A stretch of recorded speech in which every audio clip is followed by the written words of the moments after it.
అయితే మీరు రెగ్యులర్‌గా అంటే చిన్న పిల్లల్లో కంటికి సంబంధించిన సమస్యలు ప్రతి ఒక్కరిలో కామన్‌గా చూస్తున్న ఇష్యూ ఏంటి? సో, మోస్ట్ కామన్ మనము పిల్లల్లో కంటిలో చూసేది రిఫ్రాక్టివ్ ఎర్రర్స్ అండి. హ్మ్. అంటే సైట్ ప్రాబ్లమ్స్ హ్మ్. అంటాము హ్మ్.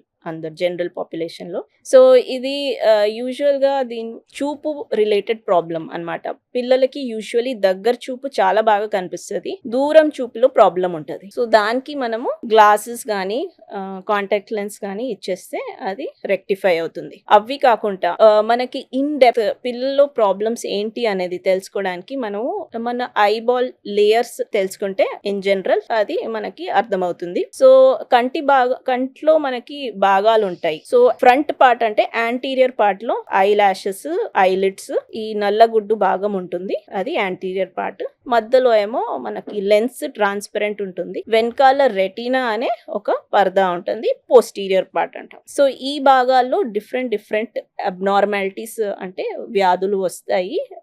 పిల్లల గ్రోత్ ప్రకారం, డెవలప్‌మెంట్ ప్రకారం అట్లా వ్యాధులు, అనామలీస్ వస్తూ ఉంటాయి.